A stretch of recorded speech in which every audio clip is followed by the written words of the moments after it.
boa tarde a todos e todas. Estamos aqui novamente com o seu programa Projeto de Vida. Projeto de Vida é um programa patrocinado e mantido pela Apex, que é a Associação Internacional da Programação Existencial. Qual que é o objetivo da Apex? Qual que é o objetivo do programa Projeto de Vida? É justamente falar sobre questões do tipo: você tem algo que desde a tua infância você lembre e fala assim, poxa, eu quero realizar, eu quero cumprir, eu quero atender algumas questões nessa vida, eu quero deixar um legado, eu quero ajudar o mundo, eu quero ajudar o planeta, eu tenho algo a contribuir. E essas ideias são inatas. Aí a gente fala, poxa, como que uma criança, como alguém que ainda está numa fase lá de 3 anos, 4 anos, chega e fala para a mãe, mãe, olha, eu quero dar aula, mãe, eu quero ser médico, mãe, eu quero ajudar as outras pessoas, eu quero deixar as pessoas que elas tenham consciência dos seus direitos, dos seus valores, da sua importância. Então, como que acontece, às vezes, de uma criança vir com essas ideias? A gente admite que entre uma vida e a outra, primeiro que a gente admite que temos múltiplas existências humanas, quer dizer que essa vida, ela não é única, não vai findar nem agora nem nunca. Então nós já viemos de um processo de vidas e que, oportunamente, a partir do momento evolutivo, a gente começou a ter mais lucidez entre uma existência e a outra, podendo planejar a próxima existência. Então, quando você planeja, quando você cria essa expectativa, ao nascer você já vem com aquelas ideias chamadas inatas. Elas não vieram do nada, elas vieram de você mesmo, numa reflexão anterior. E com isso o programa é justamente para falar, você tem um projeto de vida, você tem algo planejado, e nós vamos trazer sempre aqui convidados, vamos falar de questões pertinentes para você chegar nas suas conclusões, ter ali a sua própria experiência pessoal. Bem, sempre no nosso início do programa a gente joga uma pergunta no ar, que é para o quê? Você ficar instigado e lá no finalzinho do programa a gente responde. Hoje a questão ela tem a ver com a assistência. A assistenciologia, vamos dizer assim, que é a ciência da assistência, a gente quer fazer uma questão. Toda programação existencial, ela é cosmoética, ela participa de uma ética maior, né, que é uma ética aplicada no cosmos. Só que em algumas circunstâncias, a consciência ela vai atuar em atividade com alto potencial de ser antievolutivo. Quer dizer, se você pensar numa pessoa, numa personalidade que quer fazer a coisa direito, quer acertar, ela não entraria naquela roubada, ela não entraria naquele lugar de trabalho. Só que aí você percebe que justamente aquele indivíduo ele vai procurar aquela condição. Aí você fala, mas por que a pessoa ela foi meter a mão naquela cumbuca, né? Então, uma pessoa mais experiente falaria assim, não, olha, a pessoa ficou doida, né? E isso pode ser, tá lidando, por exemplo, com alguns processos religiosos, com alguns processos do militarismo, ou qualquer outra atividade que a gente aparentemente vai olhar e vai falar assim, poxa, aquela ação tem mais chance da pessoa errar do que acertar. Mas ela tem ali um processo social onde ela é aceita e ela pode, então, planejar e executar a sua programação existencial mesmo naquela condição. O que é isso? Bom, nós vamos responder no final do nosso programa. Sempre também, nesse bloco inicial, esquentando os motores, nós trazemos uma informação que o Caio Polizal nos traz. Ele geralmente faz entrevistas, ele acaba discutindo um tema que é sobre autogestão. Você já ouviu falar em autogestão? Então, tem a ver com o processo de administração do seu tempo, das suas coisas, dos seus fazeres? Sim. Então, ele vai trazer essa bagagem, essa reflexão, né, com o Caio Polizel. Vamos a ela e já voltamos. Agora, o Momento Autogestão. Olá, ouvintes e assinantes de nossos canais, sejam bem-vindos a mais um Momento Autogestão. Eu sou o Caio Polizel e hoje vou falar sobre o tema marco autoevolutivo, que é um marco, é uma situação, é algo que marcou a sua vida, e este marco teve toda uma situação positiva na sua vida, marcante e que trouxe para você uma relevância muito grande. Vamos pensar então um pouco sobre o que é esse marco, para você refletir se você teve alguma situação dessa na sua vida, se teve algo marcante em seu contexto existencial que trouxe um impacto positivo para você. Estamos falando aqui nesse momento sobre um acontecimento significativo na sua biografia pessoal, no seu contexto de vida, no qual é efetivado conquistas positivas. Pensa que nós estamos falando de marco autoevolutivo, estamos falando de uma conquista positiva, cuja data ela torna-se uma referência na sua execução de vida, na execução da sua programação existencial, que nós falamos sempre aqui no nosso canal, na nossa Proexis. Então, pense, você já teve algum marco evolutivo na sua vida? Se não, deveria você parar nesse momento e começar a refletir quais foram os contextos mais importantes na minha vida, os contextos mais marcantes, positivos. E aí, nós podemos pensar, dentro do contexto da autopesquisa, da autorreflexão, pensando o marco como um momento propício para a autoavaliação. Então vamos lá. Se eu quero fazer uma avaliação de como está indo a minha vida, eu deveria pensar quais marcos evolutivos eu tive. Então vejam esses 5 tópicos que eu vou falar para vocês e que podem ser analisados por cada um de vocês como a vivência de um marco, de algo que foi marcante positivamente para a sua vida. Então vamos lá. O primeiro deles é a cronêmica. O que é isso? É a identificação de possíveis acelerações ou atrasos, algo que foi acelerado ou que foi atrasado, de modo evitável ou inevitável, dentro desse seu contexto de vida, no timing de algo que você gostaria de alcançar, de algo que aconteceu para você. Então, identifique os possíveis acertos que foram um contexto inevitável e que trouxe um benefício, trouxe um marco evolutivo para você. O segundo ponto que eu gostaria de enfatizar é a questão do feedback. É a avaliação dos comentários pós-evento significativo.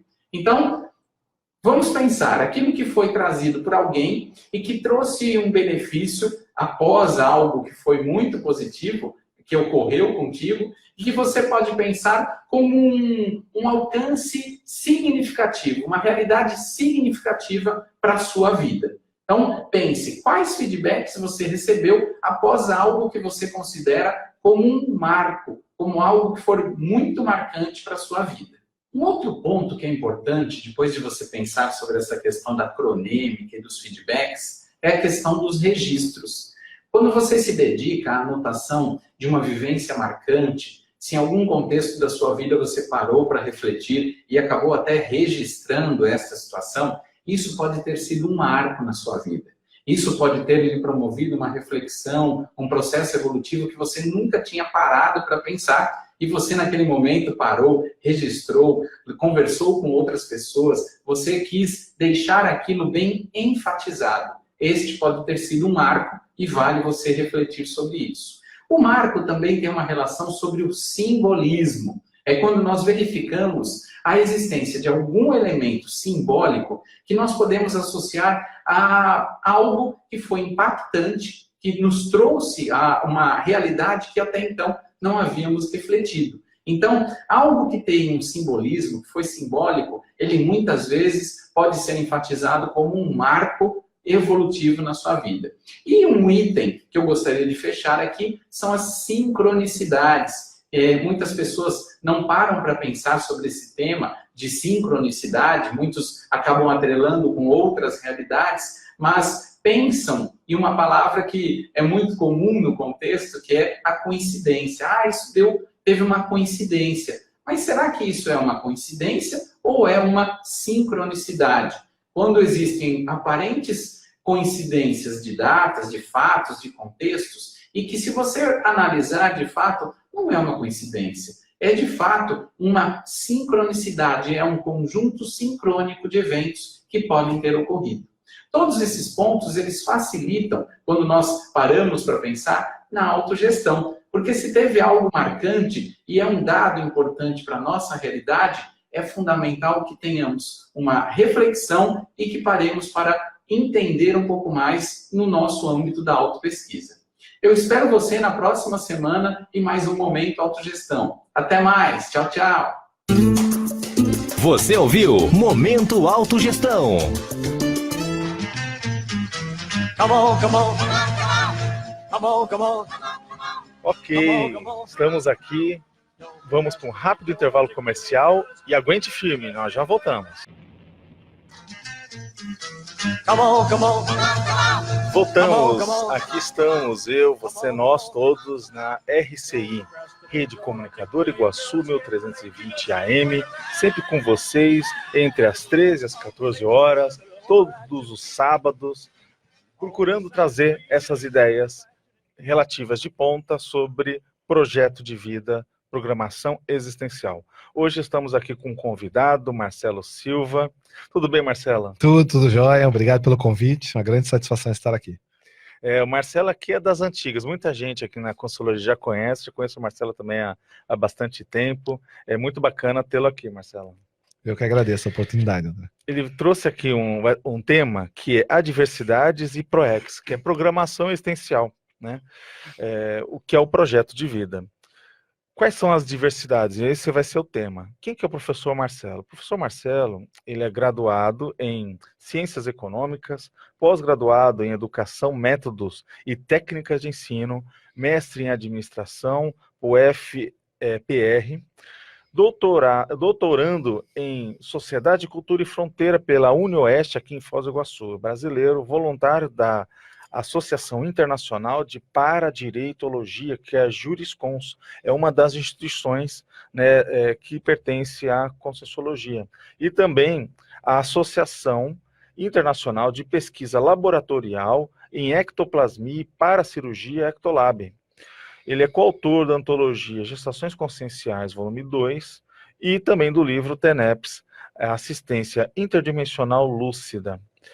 E aí, Marcelo, o que trouxe você falar sobre adversidades e ProEx? Você teve alguma adversidade? Né? Eu acho que todos nós que nascemos numa cidade grande, né? Acaba que a gente passou por uma série de adversidades, né? Sim. Então, eu nasci em São Paulo, a gente se conheceu lá em São Paulo, lá nos idos de 1991, 92, por aí. Uhum. E eu nasci especificamente numa periferia, na Zona Sul, no Jabaquara, e a minha rua ela fazia divisa com o início de uma grande favela.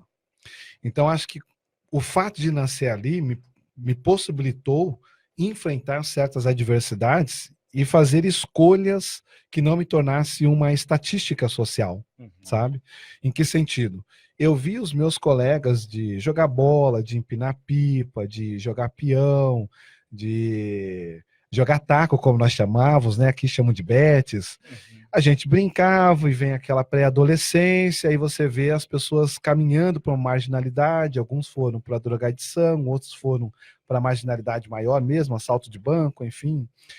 Profissional. Coisa profissional, tem alguns que são mastermind até de gangues, máfias mesmo. E eu vi aquilo e eu tive a opção de falar, isso não é para mim. E não era simples, porque eram vínculos afetivos, eram pessoas que você cresceu jogando bola, empinando pipa, correndo, né? E de repente você via a pessoa, segura esse saquinho para mim, não faço isso, e fazendo escolhas diferentes. Então acho que estudar a diversidade hoje é um tema que é importante para todos nós, porque a nossa sociedade está cada vez mais dinâmica e mais cheia de adversidades.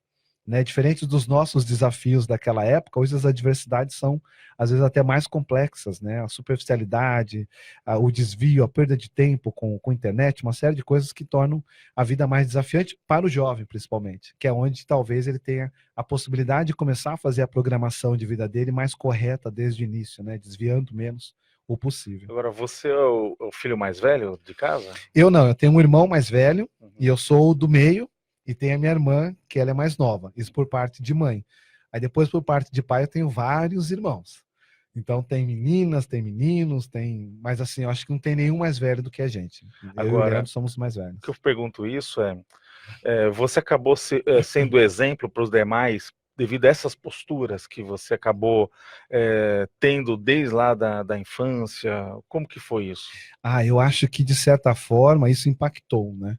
Porque do que eu lembro mais cedo de mim, mais ou menos com 12 anos, eu tinha já a noção de que eu tinha que fazer alguma coisa. Eu não sabia o que era.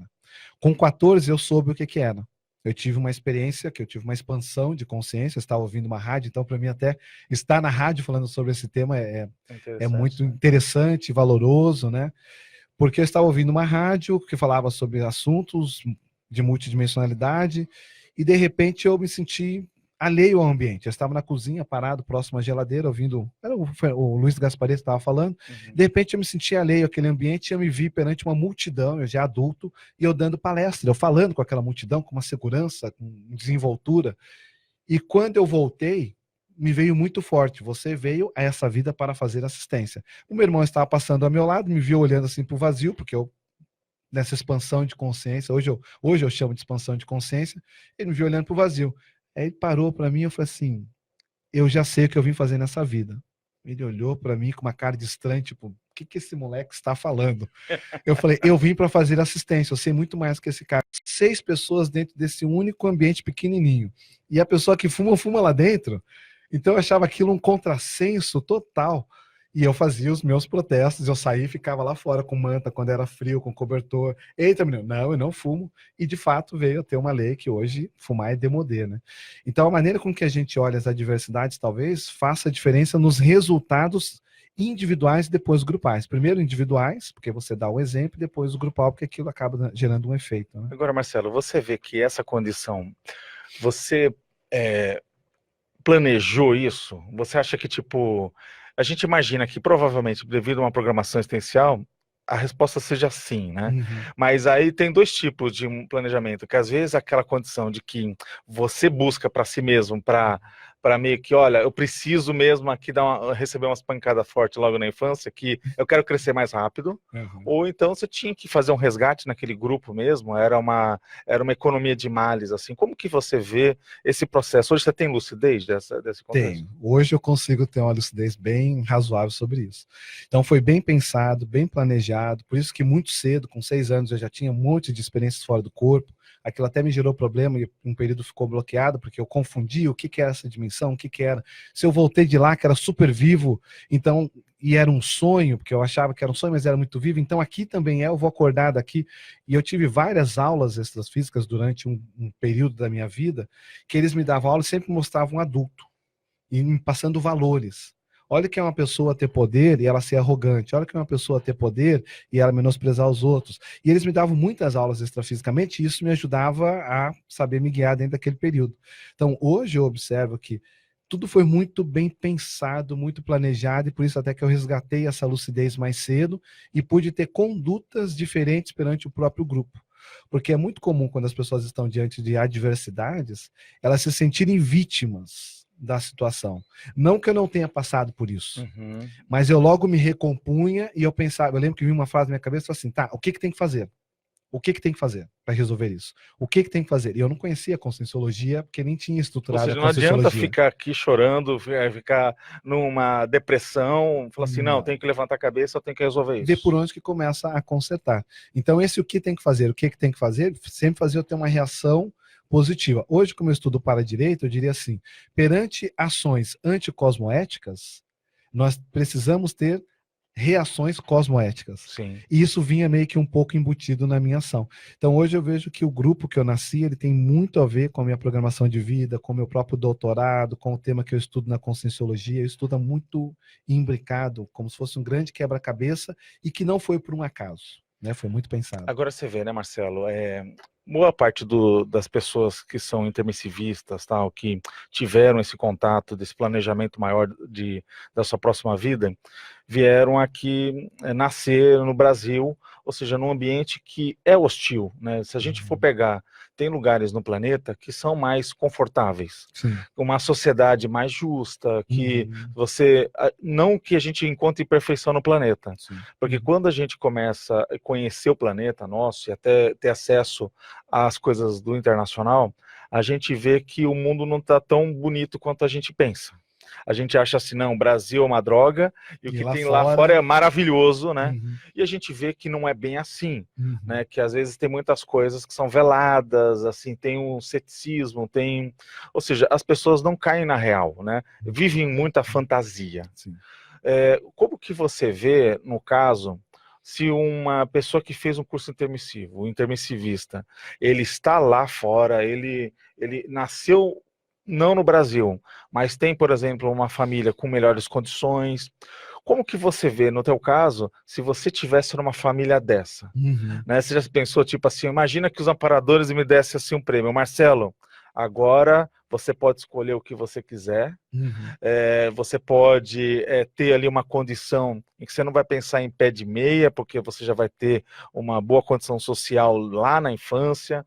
Então você vai ter pais que vão tipo promover preceptores, vão colocar professores, facilitada, exatamente. acesso. Você vai ter acesso a línguas, você vai ter professor de filosofia, né? Ou seja, vai mexer com a criança lá desde pequenininho, vai aprender a fazer questão.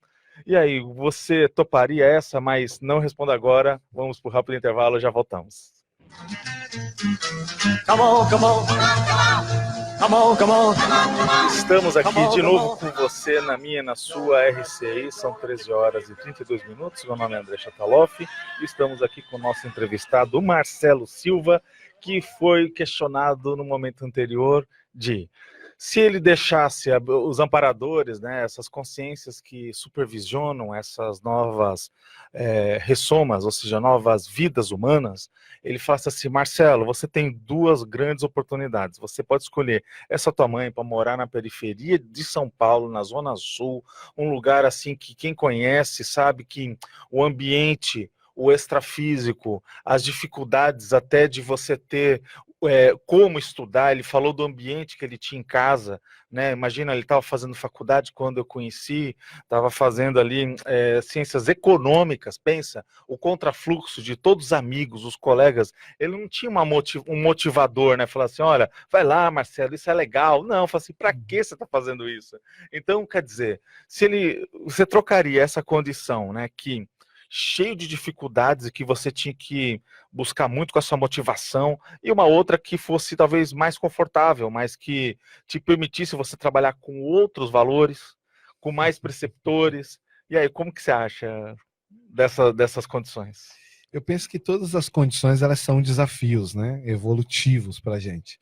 A hora que a consciência ela chega nessa virada de entender as adversidades,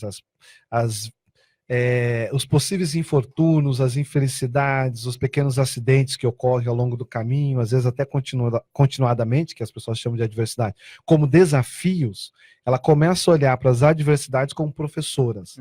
Então, o fato da pessoa ter uma condição muito favorável também é um desafio evolutivo, né? Porque a pessoa ela pode se desviar mais, ela pode se acomodar mais, ela pode ir por caminhos que a levem a uma repetição de uma vida passada que ela já não precisa mais repetir. Então isso tudo é um desafio. O fato da pessoa ter restrições, sejam elas socioeconômicas, culturais, mesológicas da sociedade como um todo, ou até restrições físicas, limitações físicas, problemas ou doenças que a pessoa tenha, também é um desafio evolutivo. Então, no meu caso, eu vejo que o desafio da restrição, ela me levou desde cedo a ter que pensar na assistência. Talvez se eu viesse com uma condição muito favorável demais, aquilo me levasse mais para uma acomodação, para um desvio para o processo político. Na minha cabeça, desde muito jovem, eu sabia que eu não podia entrar nesse processo político, que não é meu interesse, que eu deveria talvez evitar, porque eu já mexi com o processo político em outras vidas, então essa daqui talvez não seja o momento de repetir isso. Então, se eu entrasse num ambiente já com a família mais politizada, ou com viés políticos já bem implantado, com condições muito favoráveis, talvez fosse muito mais fácil entrar nessa repetição que a gente chama de automimese. Sim. E não que eu não tenha entrado numa família de viés político. Entendi. Eu entrei, porque o meu bisavô, ele fundou o primeiro partido de negros políticos no Brasil. Meu tataravô, aliás. E isso em 1933. E aí, em 36, o Getúlio mandou fechar todos os partidos políticos. Eles estavam ganhando uma grande abrangência e aquilo fechou. Então, abafou. Então, veio um processo político na veia do grupo. Como nós somos o resultado do passado, hoje o nosso presente reflete muito esse passado. Então, eu trouxe junto com ele o processo político, trouxe o sincretismo da cultura africana, que a minha família tem, então, pessoas muito ligadas a essa área, e trouxe também um processo da religião protestante. Se eu fosse pegar meu grupo evolutivo, eu olhando hoje, eu vejo que pega bem o espelho do meu passado. que é o processo de ter trabalhado com a área protestante, com o viés político e com a escravidão. Então tem essas 3 representações. Então a família hoje, cada um nasceu dentro das suas adversidades e desafios, ela tem um reflexo desse resultado passado. Agora, Marcelo, que orientação você daria, então, pensando agora no inversor que está na CCCI? Se a gente pensar esse caso, a pessoa, tipo assim, parece que ganhou na loteria.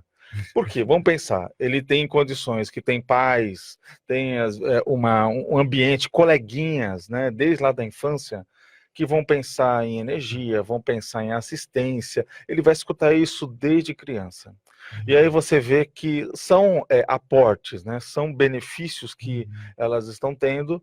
E o que a gente percebe, eu não sei se estatisticamente ou não, deve ser feito um estudo, talvez a Sinvex deve se avaliar, você vê que, pelo menos pelo que a gente via do Greenvex, que a gente via lá do pessoal do passado, tem muita gente que a gente não sente tanta garra. Né? Pelo menos na nossa idade, assim, pelo menos olhando assim o passado, a gente falava assim, poxa, naquelas condições que a gente tinha menos, a gente às vezes conseguia fazer mais e não aceitava o não tão fácil. Agora, você vê que o pessoal tem um processo de um benefício que isso acaba virando uma faca de 2 gumes mesmo. Como você vê? Eu vejo que um dos grandes desafios para o intermissivista hoje, no momento que nós estamos de implantação da conscienciologia, é a fartura. É a fartura, e é paradoxal. Porque, por um lado, você tem fartura, você tem opção. E a opção te dá a responsabilidade do uso maduro do livre-arbítrio. E esse uso maduro do livre-arbítrio vai ter que expressar em prioridades evolutivas. A prioridade evolutiva é a maturidade do uso do tempo. Então, o tempo está correndo para todos nós. Como tem muita coisa, se a pessoa não tiver muito claro o que ela quer, onde que ela quer aportar as fichas dela, o que é o prioritário para o momento evolutivo, ela dispersa. Então, nós vivemos uma outra geração e um outro zeitgeist, um outro espírito da época, onde a fartura, por um lado, é bom, porque você tem diversidade. Antigamente, nós tínhamos uma única instituição conscienciológica, hoje nós somos mais de 20 e poucas instituições, com especialidades bem claras e delimitadas. Então, a pessoa vê, puxa, eu tenho interesse na programação existencial, tem uma instituição específica para isso. Não, eu tenho interesse no para-direito, tem uma instituição para isso. Eu sou ectoplasta, eu quero entender de experiência fora do corpo. Então, essa fartura para o inversor hoje, ela é um desafio. Por outro, eles têm um grande aporte que nós não tivemos, que é ter uma associação especializada em inversão existencial. Na nossa época, nós participamos, nós construímos o Jornal da Invex, né? Era o que a gente via de top, a gente fazia o Jornal da Invex, divulgando pequenos artigos sobre inversão existencial, que é uma técnica super avançada na conscienciologia. Hoje tem uma Invex, um campus de Invexologia, tem um grupo novo que está lá bem forte, mas talvez esse novo momento seja até necessário em função das dispersões que existem na sociedade. Mas era só para fazer assim, uma contextualização para o ouvinte, a inversão existencial era quebrar uma linha natural da vida, que geralmente lá na aposentadoria as pessoas acabam tendo um tempo livre, ocioso, e acabam pensando em ajudar o próximo, e fazer outras coisas. Esse inversor, ele inverte essa energia, essa lógica, e logo quando jovem, ele já quer ajudar outras pessoas. Ou seja, ela parte do princípio, por isso que a técnica chama inversão existencial, porque ela vai inverter esses valores. Tanto da assistência, que normalmente as pessoas deixam para depois, ela começa a fazer junto com a formação, com a própria construção de vida, tanto da maturidade, que fala, não, aproveita para ser criança agora, e aí depois você vai ter responsabilidade de adulto. O inversor, ele amadurece mais cedo, então ele traz essa maturidade. Isso não é ruim, antes. Não é? Não, a infância, ela precisa ser superada o quanto antes, porque é uma fase que a gente está com menos lucidez, mais imaturo, sendo que é uma consciência errada de muitas vidas, com muita história de vida. Não então, é repressão isso. Não, eu tive infância, joguei bolinha, joguei ping-pong, fui jogador de basquete durante um bom período. Isso eu sei, Marcelo. Mas eu tinha certas prioridades. Ninguém ganha do Marcelo no basquete, gente. E eu tinha certas prioridades, e é quando eu chegava no ponto de qualquer uma dessas atividades tocar nessa prioridade, me tirar do eixo, eu priorizava, que era o mais importante. Agora, você acha que, por exemplo, quando acontecia alguma coisa que chegava numa área de alerta, você sente que você foi assistido? Minha vida toda, André. Isso é uma coisa que eu não posso negar. E a própria técnica da Invex, um dos grandes coadjutores do inversor, é assistência ao amparo extrafísico. Agora, Por quê? eu queria que você Ele falasse... tem que tomar decisões numa época que ele não tem experiência nessa vida. Mas as decisões que ele tomar vão ser determinantes na PROEX, na Sim. programação existencial. Aí que vem o amparador, que vem a sinalética, a inspiração, aquela certeza íntima de que aquela é a melhor decisão, mesmo ele não tendo uma racionalidade total de por que é. Passa o tempo, ele olha para trás e ele vê, puxa, foi a melhor decisão que eu tomei. Marcelo, acho que nada melhor do que você poder falar para o jovem hoje de como que você percebia essas interferências. Muitas eram através de fenômenos, porque na minha parte, meu desenvolvimento, tive muitos fenômenos desde criança, né? 5 anos, muita clarividência, projeção, assimilação, enfim. E então eu percebi os amparadores quase que de maneira tangível. Sabe, vinha essa frase que eu falei de uma certeza íntima muito grande. Te levava a reflexões? Me levava a reflexões e às vezes aquele negócio, isso não é para mim. Então eu tive a oportunidade, colocando um caso assim bem explícito. Terminando a faculdade, Ciências Econômicas, participei de um processo seletivo com uma grande empresa de auditoria internacional. Fui passando em todas as etapas, eram 12 mil candidatos. Quando eu estava nas últimas etapas... Que é o processo de trainee, não é? Era um processo de trainee, de um alto cargo. Eu estava lá, preenchendo um questionário numa sala com várias outras pessoas, e entrou a pessoa que fazia a seleção e eu tive uma retrocognição. É mesmo? Na hora que aquela pessoa entrou e ela parou e ela começou a olhar aquela safra de jovens, eu vi uma pessoa que comprava escravos. Capaz. Na hora que eu tive aquele fenômeno, eu não tive dúvida que eu não tinha que entrar naquilo. E eu pulei fora. Então, assim, era o sonho de qualquer pessoa que estivesse se formando como economista entrar naquela empresa. Eu pulei fora. Essa foi um caso. Aí tem outros que você conhece também, que foram complexos. Mas vem sinais íntimos. O outro, por exemplo, o dia que eu fui para a última entrevista, eu fui com uma sensação que eu estava indo para um abatedouro. Eu todo elegante, social, indo para a Avenida Paulista, centro de São Paulo, gravata, terno, para ser treinando numa grande empresa. Eu falei, puxa, que dia para ir para uma entrevista, estou com uma sensação de que eu estou indo para um abatedouro. Aí, não tendo só essa sensação íntima, a pessoa me faz uma pergunta bem frontal. Você entrando aqui, eu estou vendo que você tem experiência com essa projeciologia, você pretende largar isso, sentar na sua profissão e mais à frente você voltar a pensar nisso? Ou seja, a pessoa falou tudo que você não queria escutar, né? Não, tudo que eu precisava para saber o que eu precisava me direcionar. Sim. Na hora que essa pessoa falou isso, eu tenho uma sinalética desde os 13 anos de idade, que é um pontinho que ele começa, que é a manifestação dos amparadores, e aquilo começou a piscar em torno da pessoa. Eu falei, puxa, os amparadores estão aqui esperando uma posição minha. E como ele foi tão frontal, direto na questão, eu falei, não tem interesse de fazer isso aqui para mim é importante, é prioritário, eu vou ser um ótimo profissional, vou me dedicar, mas essa parte da minha vida eu não pretendo alterar. E isso foi um divisor de água para eles escolherem entre um trainee e outro. Então são essas decisões que às vezes a gente toma e você sente aquela confiança de que... É o peso da decisão. O peso da decisão. Hoje, como eu já estou para lá dos 45, eu consigo olhar para trás e ver o resultado das decisões que eu tomei e eu tomaria de novo. Porque aquelas decisões, se eu tomasse, elas iam me levar por caminhos muito diversos. Agora, Marcelo, olhando esse processo das adversidades, a gente percebe que, do ponto de vista assim, de escolha, olhando assim uma condição mais por cima, dá uma sensação de que, tipo, olha, eu gostaria de tirar as adversidades da minha frente. Né? Eu gostaria de voar num céu de brigadeiro, né? E as coisas serem tranquilas e a gente ter grandes oportunidades de aprendizagem. Isso é o ideal ou você acha que tem uma outra forma diferente de evoluir que não seja essa? Mas você não responda agora, vamos para um rápido intervalo e já...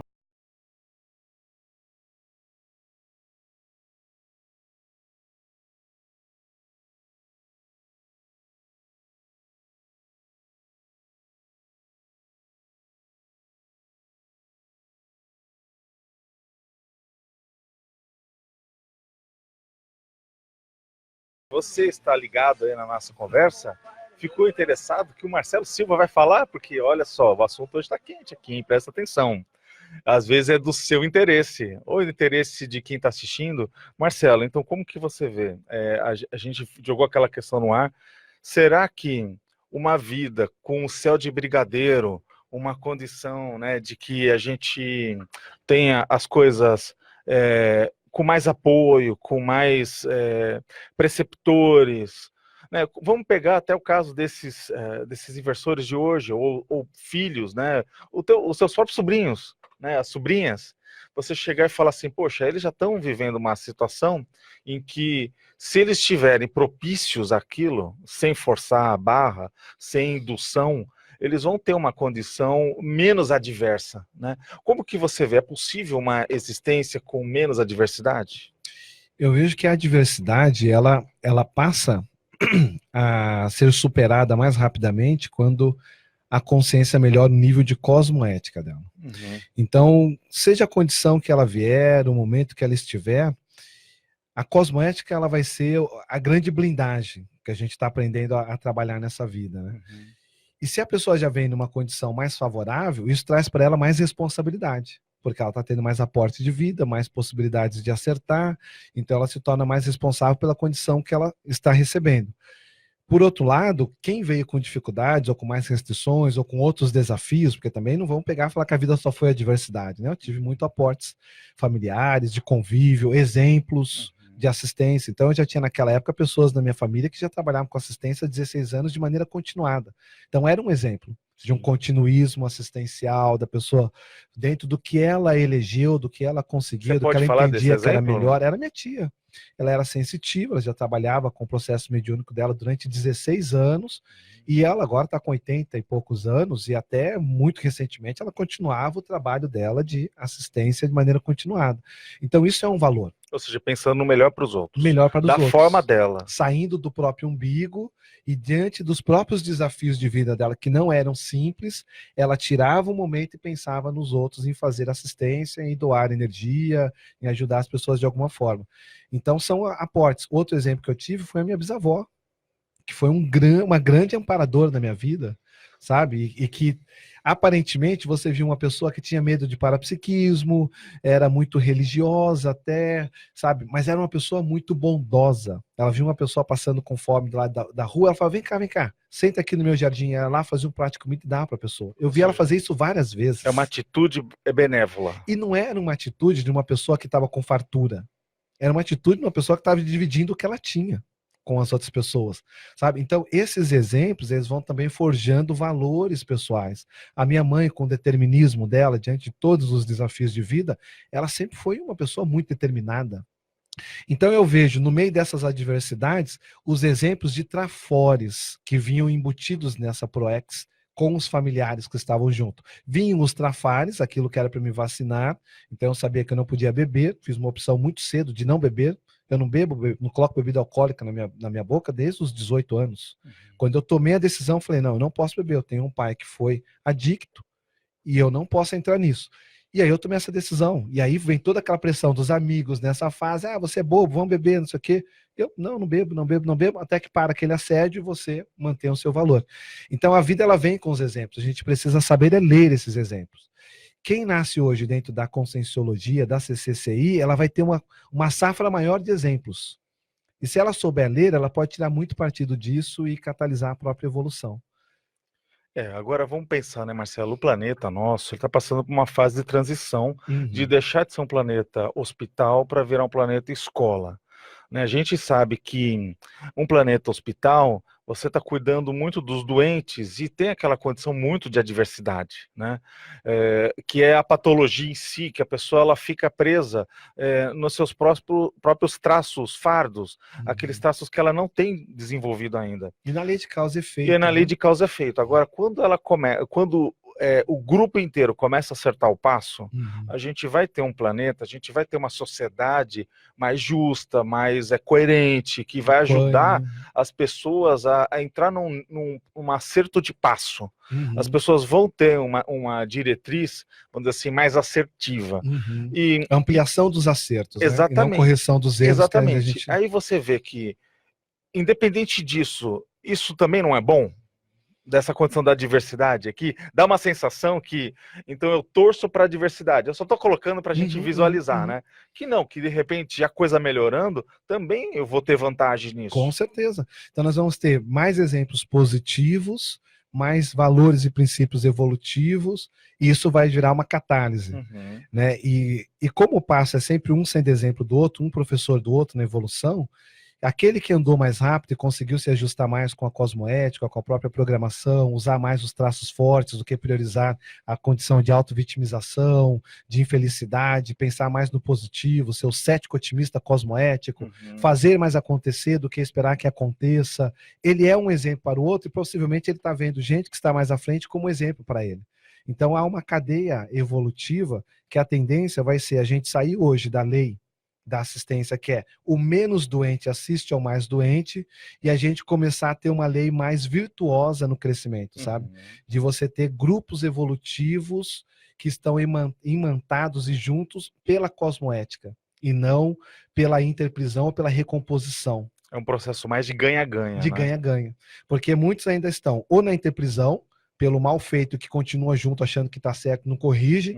Alguns que se despertaram, começaram a tentar corrigir, então estão na recomposição, na vitimização, porque tentam agora desfazer o que fizeram e são vítimas do próprio passado. E outros já superaram isso, saíram da vitimização e estão mais como assistente, fazendo a recomposição desses grupos. E isso tudo se mescla nas fases, né? Elas não são estanques. Nós vamos caminhar para um momento que vão ter mais acertos, e aí a ampliação dos acertos do que a correção dos erros. E isso também vai ser uma fase muito positiva. Sim. Né? E eu olho assim, eu vejo, por exemplo, na Conscienciologia, na nossa época, a gente não conseguia nem fazer trabalho energético em grupo. Hoje a gente tem dinâmicas. Na nossa época, a gente escreveu o Jornal da Invex. Hoje tem um campus de Invexologia. Né? Na nossa época, a gente fazia bioenergia. Hoje tem laboratórios dentro dos campos da Conscienciologia. Então, quem chega hoje também chega mais atualizado para esse momento. Né? As pessoas já entram entendendo de certos conceitos que a gente nem vislumbrava naquela época, né? Falando em 1994, 95, 96. E isso dá mais responsabilidade. Os resultados que se espera dessa turma de hoje, mais nova, para daqui 20, 30 anos, talvez sejam alguns que a gente nem consiga compreender ainda, ou vislumbrar. Será que nós vamos ter mais à frente um colegiado de despertos? Na época tinha um professor Valdo como Epicom, hoje a gente tem um conselho de Epicons, que são quase 50 pessoas, e a tendência é aumentar. Tem pessoas assumindo a desperticidade. Então, daqui 30 anos, como que vai ser a Conscienciologia? Né? Aí eu lembro de uma unidade de medida da reciclagem intraconsciencial, que ela é muito séria para todos nós, que é a autocientificidade. Se cada um bancar a autocientificidade, a média do grupo tende sempre a melhorar. Porque as pessoas vão fazer reciclagem intraconsciencial, fazendo recim, a pessoa se ajusta mais com a ProEx. Como é uma Max ProEx grupal, a tendência é a gente ampliar os resultados. Marcelo, e aquela ideia de que, tipo, olhando o aspecto da diversidade, a consciência, ela vê que é chato e é complexo ela ficar só reclamando. Isso. Só ficar no queixume. Chega uma hora que a pessoa ela vê que isso não dá resultado positivo. Isso. Então, na Conscienciologia, a gente tem aquele binômio, vítima-algoz. Enquanto a pessoa ainda se sente vítima ou algoz, ela não chegou ao ponto de discernimento para sair dessa condição. No momento que a pessoa ela vê que ela não é vítima, que ela também é partícipe, que ela também construiu aquilo de alguma maneira, e não vamos dizer só dessa vida, porque olhar só essa vida é uma visão muito curta, né? Eu falo, não, mas eu nasci na periferia, não pedi para nascer lá. Se eu tivesse uma visão só desse momento, eu sou uma vítima dentro do contexto social. E não é por aí, né? E não é só por aí.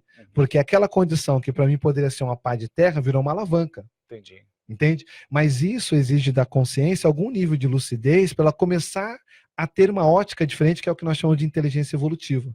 Com a inteligência evolutiva, as adversidades passam a ser treinadores, passam a ser uma alavanca, né, um desafio, uma lição que a pessoa precisa aprender. Não é que vai ficar simples, continua sendo uma adversidade. Mas a maneira com que a pessoa olha e lida e encara é outra forma. Então a consciência ela passa, mesmo no meio da adversidade, a ter um ambiente intraconsciencial íntimo dela, e com isso no entorno, diferente da média do grupo. Então eu lembro que em alguns momentos eu vivia um estado diferente do meu grupo. Parece que havia um sofrimento e eu não estava naquilo. E estava junto com todo mundo. Marcelo, o papo está muito bom, mas a gente está nos processos de fechamento do nosso bloco. E eu gostaria que você falasse o seguinte, para fechar o assunto, tem alguma ideia, algo para arrematar essa nossa entrevista? Encaremos a adversidade com otimismo.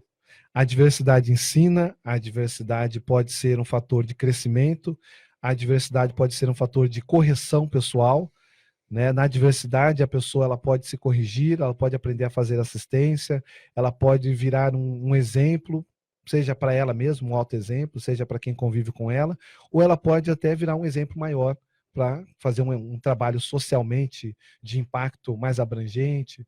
Então, não olhemos a adversidade somente como um problema, porque ela, no fundo, ela pode ser uma grande solução. Ela pode ser uma oportunidade. Uma grande oportunidade de crescimento, de desenvolver trafores, de sair da linha da acomodação, da zona de conforto, e com isso ela crescer mais rápido que a média do próprio grupo. Excelente, Marcelo. Muito obrigado pela entrevista.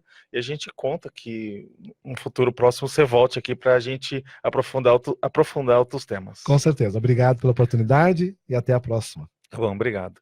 Agora vamos para o nosso ProEx no Mundo. Aproveite a dica dos nossos colegas. Vamos a elas. Bem-vindos ao ProEx no Mundo. Olá, eu me chamo Ana Lu Belotti, eu sou voluntária da Conscienciologia desde 2018. O meu primeiro contato com a Conscienciologia foi em 2010, quando eu fiz o CIP pela primeira vez. Mas assim, eu fiquei longe, namorando a Conscienciologia, assistindo algumas tertúlias, mas de fato eu entrei mesmo quando eu fiz o balanço existencial pela primeira vez, que aí foi onde deu aquele estalo, sabe? Aquele sentimento assim de, nossa, eu deveria estar aqui. O balanço mexeu comigo porque eu percebi que ele tinha muita coisa a ver com várias coisas que eu já estudava por fora. E aí, então, quando eu tive contato, quando eu vi as técnicas, quando eu fiquei pensando em como desenvolver e como ajudar as pessoas também a se desenvolverem, aí eu percebi que isso tinha relação com a minha Proexis, com o que eu acredito que eu nasci para vir fazer aqui, né? Nasci para fazer. Então, uma das coisas que eu mais gosto é isso, é pensar que não importa o que as pessoas elas tenham de falhas, o que elas tenham de pontos fracos, a gente sempre tem pontos positivos que podem ser desenvolvidos, traços que podem ser melhorados. Então, basta a gente conseguir focar o nosso olhar para isso, utilizar as técnicas que a gente tem e desenvolver a partir disso. Então, hoje eu acredito que a minha programação existencial tem relação com isso. Como desenvolver as pessoas, como ajudá-las a entrar também na Proexis delas e, a partir disso, elas se sentirem melhores. Então, a reflexão que fica disso é: o que você acha que você é muito bom, que pode ser melhorado? Como que você pode utilizar isso de maneira a ajudar as pessoas que estão à sua volta? E como que isso está ligado na sua Proexis? Como que você pode fazer com que todos esses pontos fortes que você tem, eles apareçam aí no seu dia a dia a partir das suas realizações? Bom, e sobre o meu futuro na Conscienciologia, eu pretendo atender no CEAPEX, que é uma das coisas que eu acho que eu vou fazer muito bem. Eu já comecei a dar algumas aulas em alguns cursos básicos da Apex, e aí eu pretendo também dar aula no balanço existencial e dar outros cursos. Também escrita de verbetes e livros, e que vem o futuro, então. Acabamos de presenciar mais um ProExis no Mundo. O que as pessoas estão fazendo, agregando valor à sua existência. Come on, come on. Come on, come on. Come on, come on. Don't procrastinate, don't articulate. Estamos chegando agora nos minutos finais do nosso programa. Eu sei que vocês já estão aí chateados, falando, pô, tá acabando de novo. Mas fique calmo, que sábado que vem nós teremos mais. E só voltando ali a dica, a questão que nós levantamos no início do nosso programa, nós chegamos à seguinte questão. Sobre o aspecto da assistência, né, que seria a assistenciologia, a ciência da assistência. Toda a programação existencial, ProExis, que nós aqui damos um nome diferente, mas é o projeto de vida. Ela é como base cosmoética, ou seja, é uma ética muito maior do que a ética humana, uma ética que abarca o cosmos. Porque a gente percebe que determinadas sociedades têm níveis de ética diferentes. Já parou para pensar nisso? Porque se você chega em determinado país, o que é tolerável Num outro, você pode ir para cadeia. Exemplo, em Singapura, se você mascar chiclete, você vai preso. Você sabe disso? Você fala, pô, você vai preso porque mascou chiclete? Então você não pode nem andar com chiclete no bolso. Olha lá. Então, o padrão da ética, ele no nosso planeta, ele é muito circunscrito àquelas sociedades. Mas quando a gente pensa na cosmoética, ela é muito mais abrangente. E a gente olhando sobre esse aspecto, em quais circunstâncias atuam pessoas em atividades com alto potencial antievolutivo? Alguns exemplos. A gente sabe que determinados processos que ela vai trabalhar diretamente com determinadas religiões, com o militarismo, ela pode, não estou querendo dizer que ela vai errar, mas ela tem muita chance de usar aquele ambiente contra o processo evolutivo dela. Porque ela pode colocar o pé na jaca, né? Ou seja, ela pode errar. Mas você percebe que existem personalidades que, olha só como calha essa ideia da diversidade. Eles escolhem uma condição de planejamento e está naquele ambiente que é socialmente complexo e fala assim, não, eu vou encarar essa diversidade, eu vou realizar um trabalho sério e eu vou ajudar pessoas. A minha motivação é ajudar os outros. E com isso, ela planejou estar naquele lugar e está tudo certo. Então, olhando essa ideia, qual que seria a resposta desse processo? É o que a gente chama de infiltração cosmoética. Então, infiltração é a pessoa que parece que não pertence àquele ambiente, ele lá está, mas para desempenhar um papel que é certo, que é cosmoético, que ele está lá para ajudar. Então, ao caso do Marcelo. O Marcelo, ele estava no lugar certo, na hora certa, aquilo, ele até decidiu a situação. Então, até que ponto até certo ponto não foi um processo de infiltração dentro daquele grupo para poder chegar, ajudar e, ó, eu sou igual a vocês, mas olha, eu estou aqui fazendo coisas diferentes, ideias diferentes, e vamos abrir, vamos expandir, e então isso tudo serve de exemplo, né? Então, leve isso para a sua reflexão, continue conosco e até a próxima oportunidade. Fique com a nossa programação RCI e sábado que vem e fique com a gente. Bom final de semana. Tchau. Come on, come on. Don't